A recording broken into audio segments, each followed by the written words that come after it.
And they're up. 3/4, 111 flat. They're into the stretch. Top quality U.S. racing. Running up the score. 5 nights a week. One look is all it took. Watch it all live on Turf TV.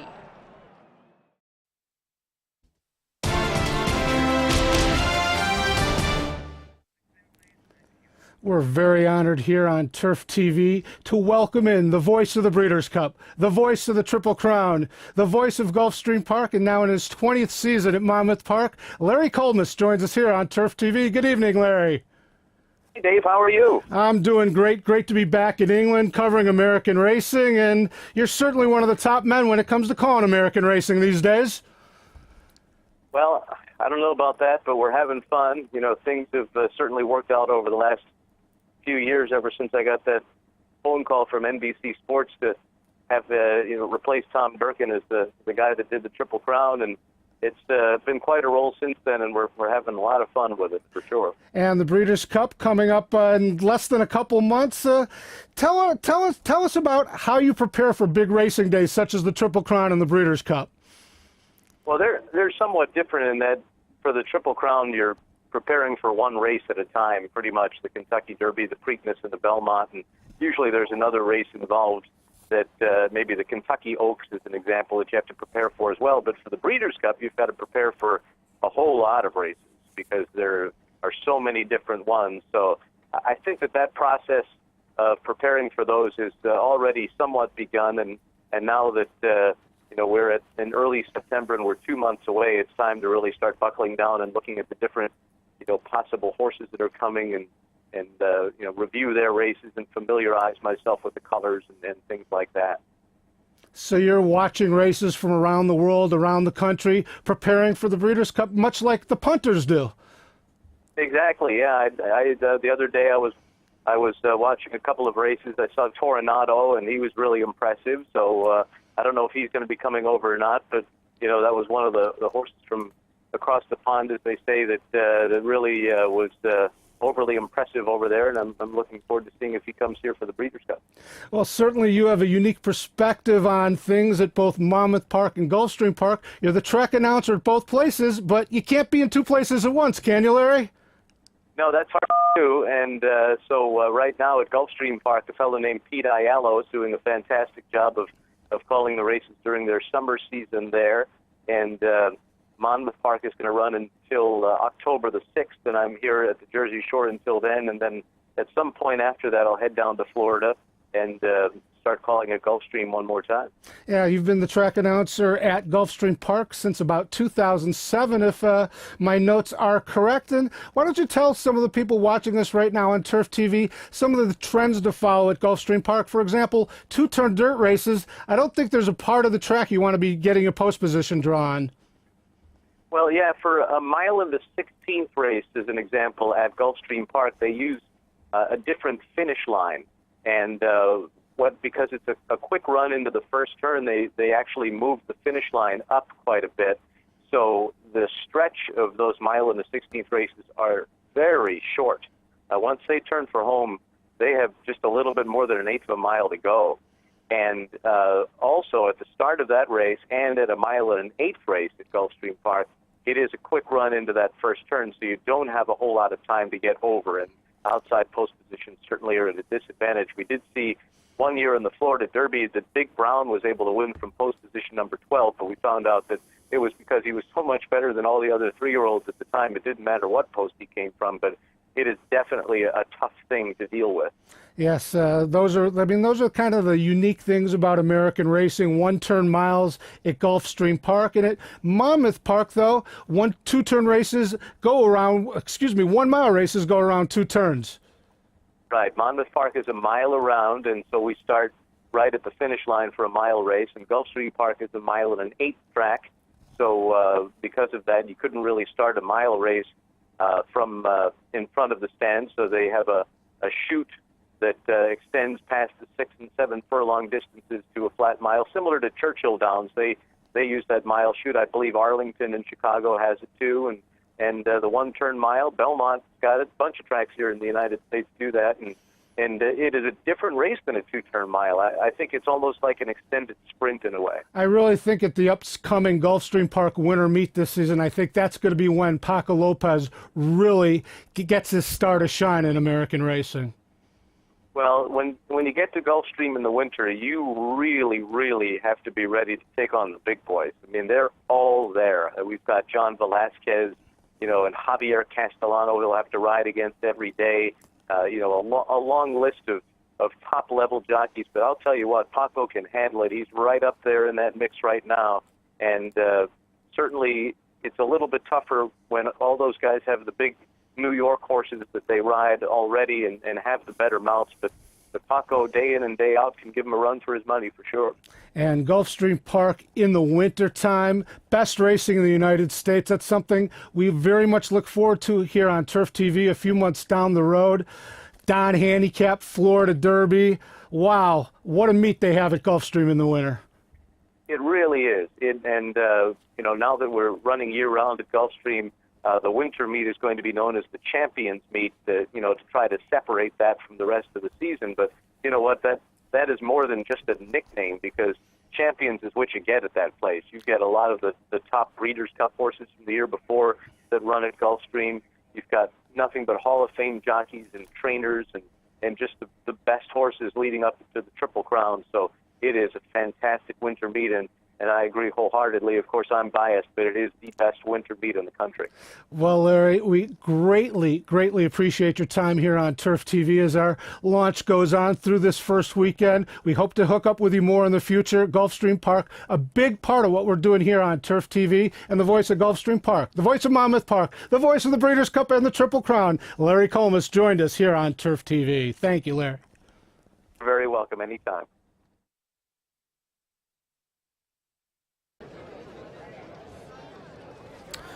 So runners on parade for race 2 at Laurel Park with an off time of 6:40. Being advised the post time's now around 6:43, so just a couple of minutes to get those bets on. Non-runner the 6, Nick Tate, leaves us with a field of 6, and they bet as follows. Electric Venus, 11-10. It's 2-1, Pure Fleet. Ride the Silver Train, 6-1. Espiga 10s, Lipstick Traces 10s, and Mark Up Tiny, 28-1. Jockey change on the 5, Chelsea Kaiser now rides. 6:40 Laurel. 11-10 favourite here, Electric Venus.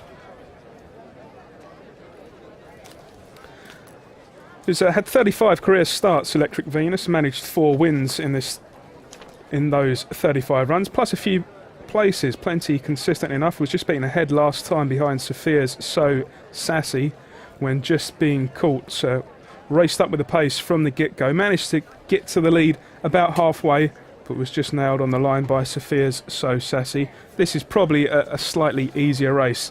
That was over half a furlong shorter of this, but does have form at this trip, including a fourth a couple of runs ago.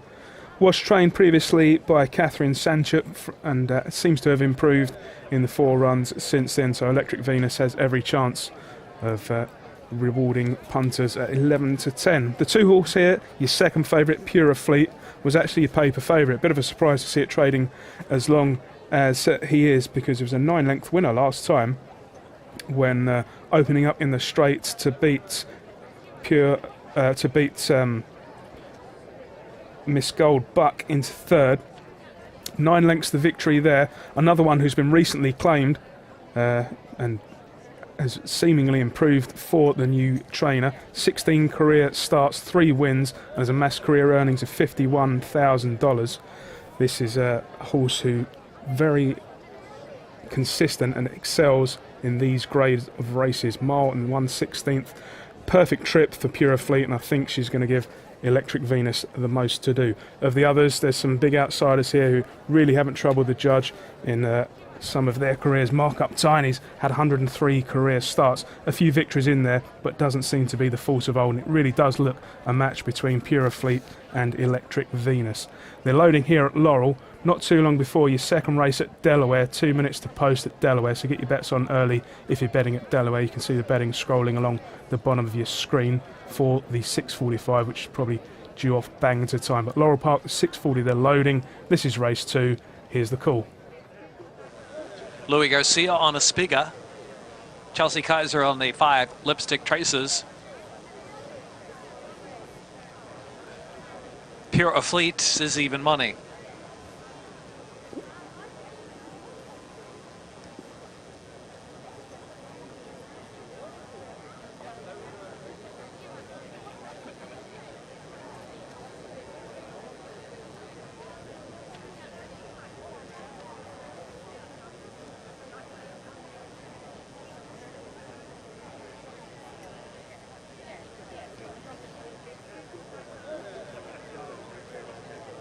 Lipstick Traces, the Electric Venus.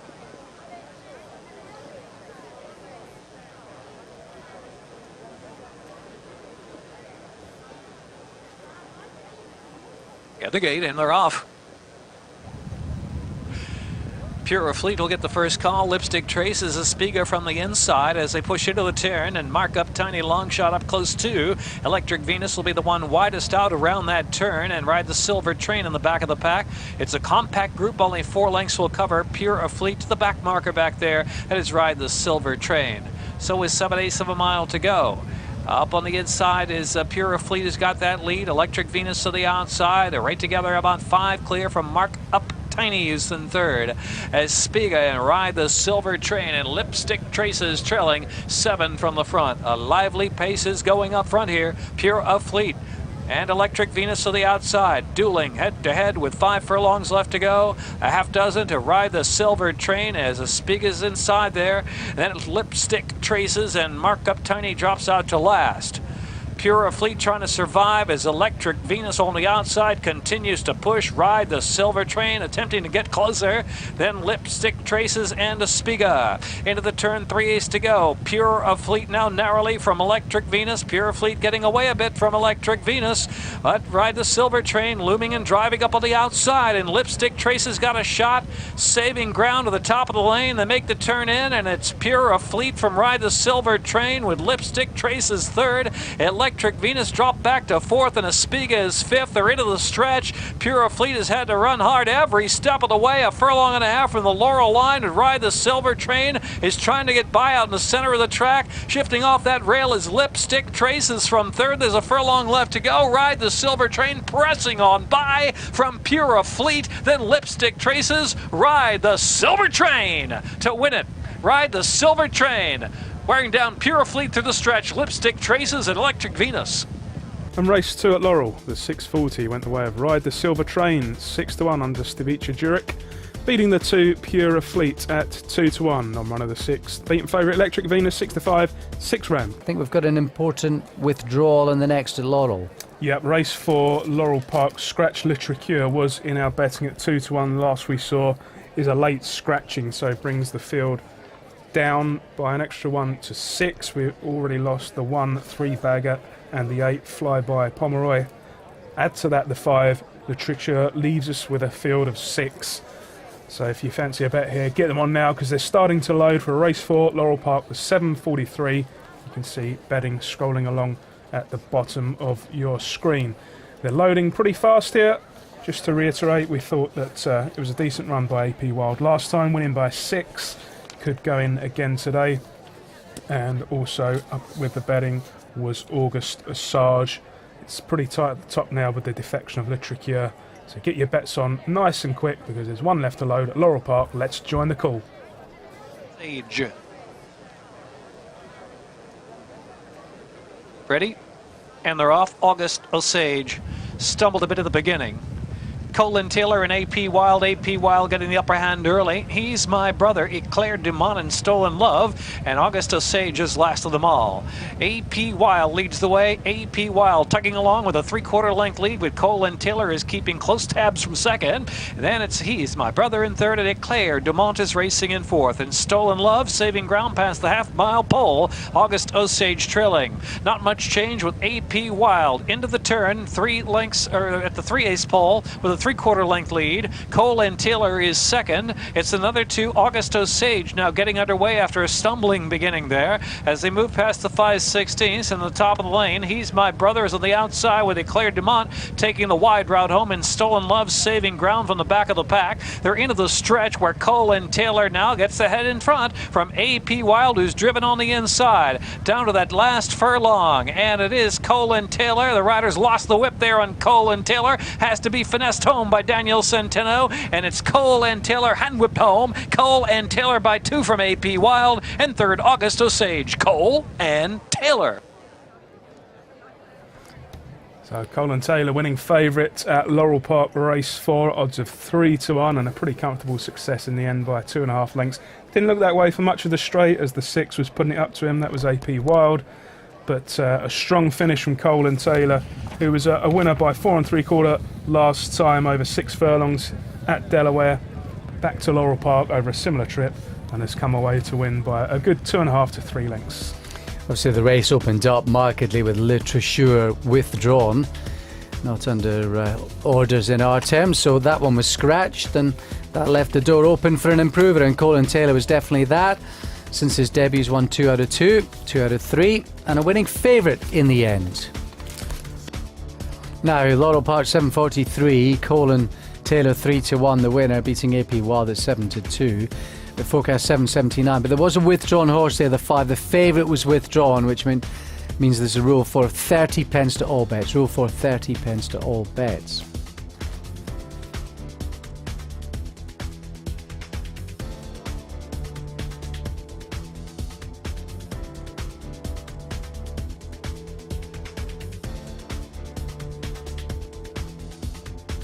Got an off time of probably about a minute away, and it's PJ's Magical Wink remaining your 6-4 favourite.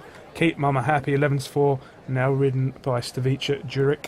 Magic 8 Ball 11-2, Peds in a Pod 7s, Super Night 8s, 12-1, the 2 outsiders, Brush Creek, and It's My Prerogative for this 6 furlong allowance race, which sees your favourite as PJ's Magical Wink, who was a third last time.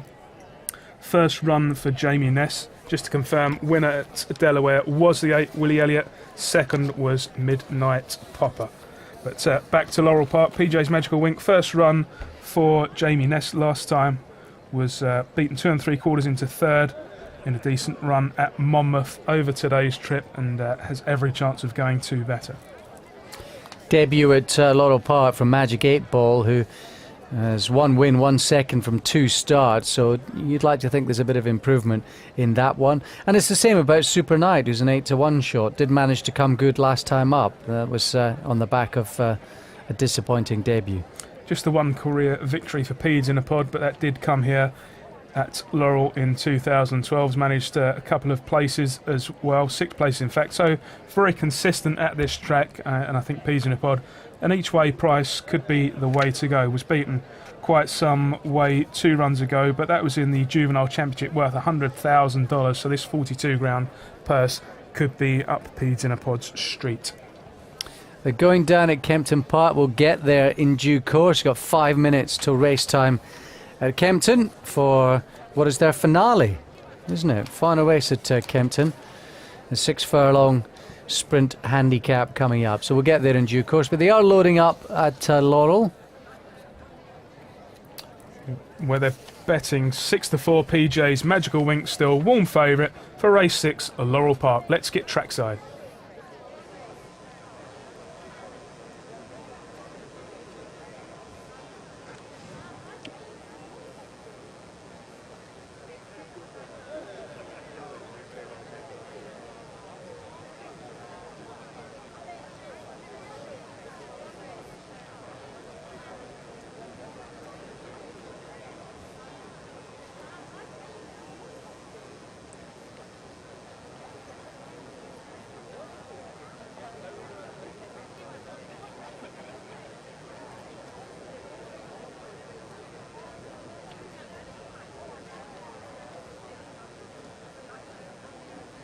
It's My Prerogative and PJ's Magical Wink.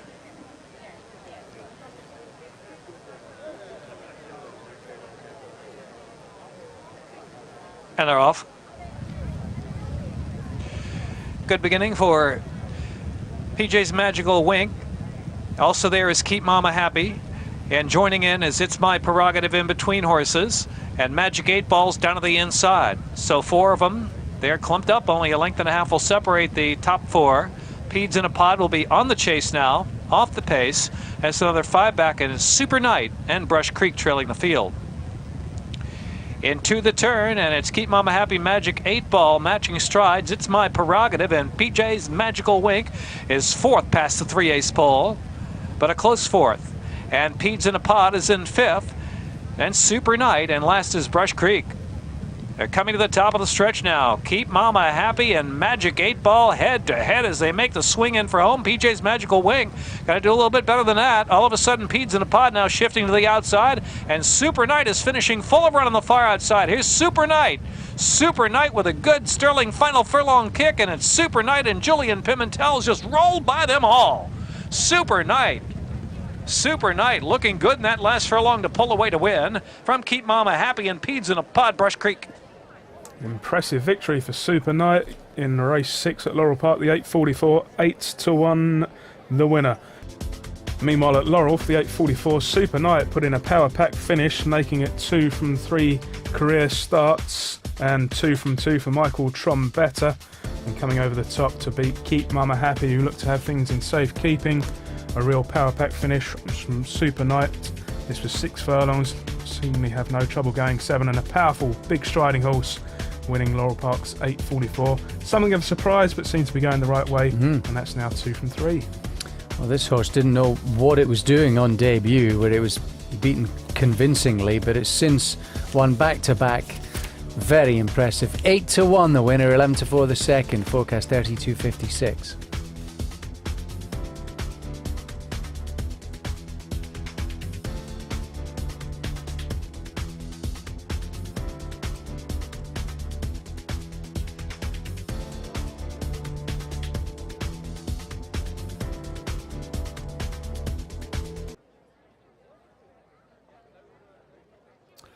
So Monmouth Park, you can see bottom left-hand corner of your screen. They're also down at the start as well for their next race. And we've also got Gulfstream's 9:15. So possibility there may well be a clash here. Hopefully for your delectation, there won't be in any way, shape or form. Still a little way away from the start at Gulfstream, aren't they? If they're the starting stalls, they've got to try and make their way over there and get in behind him. So it still may well be a minute or so before they're underway there at Gulfstream Park. But we've had a look at quite a few of the runners at Gulfstream. Not touched on yet, though, Genuine Treasure. That's ridden by Jose Sanchez. And a little bit further down on the race card, Grand Sabana. That was called a jockey change. 13 runs so far in 2013. As to taste of success once, that was 4 outings ago. Form since, though, just been a little bit below par. So that might just be a word of warning if you are latching on to that one. Cutie's Rosie, 27 runs so far in its career, 10 this term. Yet, though, to get its nose in front of 2013. I suppose that its best performance, you would have to say, well, certainly numerically anyway, was 4 outings ago when it was beaten 3/4 of a length. That was Cutie's Rosie. But another one you could definitely make a little bit of a case for. And just looking further down the race card, we've got Promise to Peg. 6 runs, 1 win, 1 second and 1 third. That win came 3 runs ago. That was over a mile on fast ground. So I'm just slightly concerned actually about the conditions that it's tackling today. I did actually win a race prior to that as well, but was disqualified and placed. Obviously, you could argue actually 2 wins it's had in its last 4 starts. Promise to Beg. Well, it's certainly finished anyway, past the winning post in first place in 2 of its last 4 starts.